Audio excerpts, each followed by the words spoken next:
Hormones de la ménopause, qui payait l'information? C'est une enquête de la rédaction de Faites passer l'info. On ne comprend pas très bien ce qui s'est passé. Le principe de précaution, je veux bien, mais il y a des limites. Oui, parce qu'il y a un des problèmes qui est très important pour que nos téléspectatrices comprennent bien. Ce rapport s'est basé sur des articles sortis dans la presse anglo-saxonne qui concernent des traitements donnés aux Américaines, mais qui concernent 1% des Françaises. Nous avons de fortes présomptions pour penser que nos produits sont meilleurs.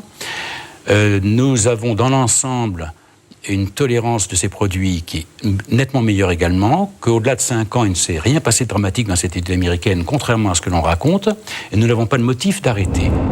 Et il ne va pas s'arrêter. En août 2003, son association écrit à tous les généralistes pour se démarquer des recommandations de l'AFSAPS. Il n'existe à ce jour aucun argument scientifique pour fixer une limite à la durée d'un THS. L'AFSAPS, elle, conseillait de ne pas dépasser 5 ans.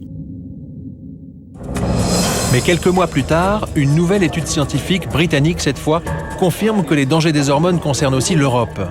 Rien qu'en Grande-Bretagne, 20 000 cancers du sein supplémentaires auraient été provoqués par les THS en 10 ans, THS qui multiplierait par 2 les risques de démence. En décembre 2003, tirant les enseignements de ces études, l'AFSAPS recommande aux médecins français de ne plus prescrire de THS aux femmes en bonne santé en raison d'un rapport bénéfice-risque défavorable. Pour le plus médiatique des médecins français qui avait beaucoup promu les hormones, c'est un coup dur. À l'époque, il nous confie son désarroi face au manque de fiabilité de l'information médicale en France. Moi, j'aimerais bien savoir si j'ai pas envoyé les dames qui m'ont écouté et qui m'ont fait confiance à l'abattoir pendant 10 ans. Donc là, je dis, est-ce que j'ai été manipulé par l'industrie, par les médecins, par le ministère, par je sais pas qui? Ça veut dire que tout ce qu'on nous dit, tout ce que les experts scientifiques nous racontent, il va falloir qu'on se demande si ça n'a pas été manipulé, si les études ont été bien faites, etc.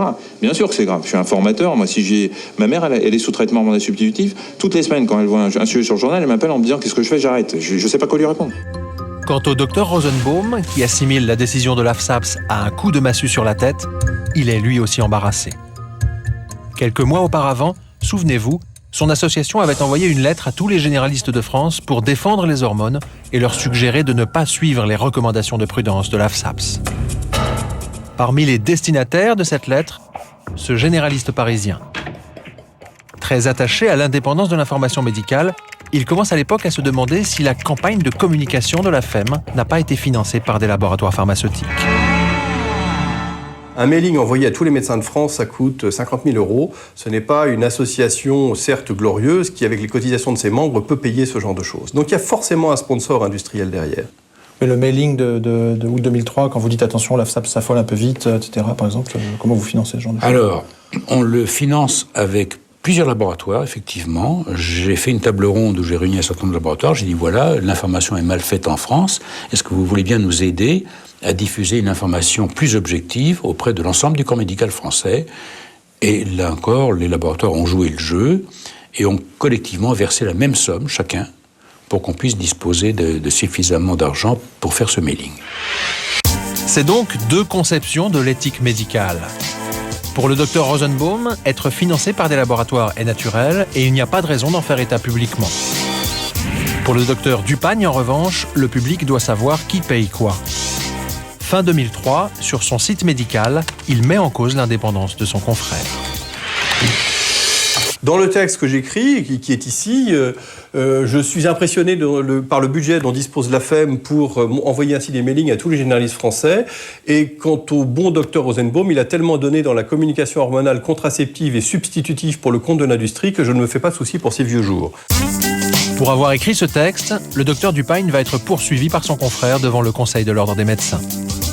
Bref, je suis blâmé, j'écope d'un blâme qui n'a pas d'autre signification que ce qu'il représente, pour avoir médit et avoir entaché la réputation d'un confrère.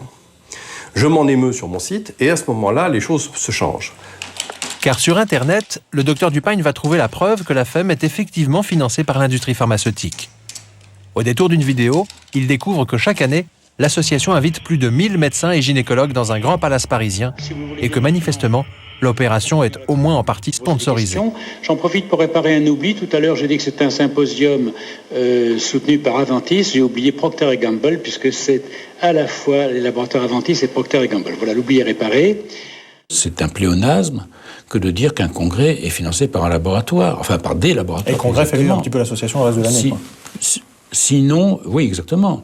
Parce que sinon, aucun congrès médical ne pourrait se tenir à l'heure actuelle en France, à grande échelle, sans une aide privée. Le président de la FEM a raison, mais il y a tout de même quelques règles du jeu à respecter. En tant qu'expert de l'AFSAPS, organisme public, il doit remplir une déclaration mentionnant ses liens financiers avec l'industrie pharmaceutique. Or, dans cette déclaration, qui est publique, à la rubrique « Versement substantiel au budget d'une institution dont vous êtes responsable », le docteur Rosenbaum répond « néant ». Sur les liens entre l'AFEM, le financement de l'AFEM et sur votre participation à des colloques, vous mettez néant, je crois. Non, je ne mets pas néant, parce qu'encore une fois, l'AFEM n'est pas mentionné dans ce questionnaire. Je crois qu'il demande est-ce que vous avez des responsabilités dans une association financée par les laboratoires, ce qui est un peu le cas de l'AFEM. Oui, bon, je n'ai pas compris ça comme ça. Mais sinon, encore une fois, de toute façon, à l'AFEM, on n'a jamais rien eu à cacher. Dans sa déclaration, en revanche, le président de l'AFEM indique clairement ses liens personnels avec l'industrie pharmaceutique. Dans cette déclaration, le docteur Rosenbaum nous apprend qu'il a des liens durables avec les laboratoires Orion, Novo, Solvay, Wyeth et Lilly, qui sont des laboratoires qui vendent des hormones de la ménopause, qui ont des liens durables avec le docteur Rosenbaum de nature financière, docteur Rosenbaum qui soutient les traitements hormonaux de la ménopause. La boucle est bouclée et nous sommes dans le conflit d'intérêts pur et dur. Autrement dit, un médecin qui défend les THS depuis des années est rémunéré depuis des années par les laboratoires qui fabriquent ces mêmes THS. Mais pour lui, cela ne pose pas de problème d'indépendance. La plupart des médecins qu'on appelle les leaders d'opinion ont des liens avec l'industrie pharmaceutique. Pourquoi ? Parce qu'on est considérés comme des experts et qu'on nous demande très souvent notre avis sur la mise au point d'un nouveau produit, sur l'évaluation de ses effets secondaires, etc. Donc c'est une chose tout à fait courante. Ce n'est pas parce qu'on a reçu des honoraires qu'en tant qu'expert d'un laboratoire qu'on est, je mets des guillemets, vendu à ce laboratoire. Ça n'a rien à voir.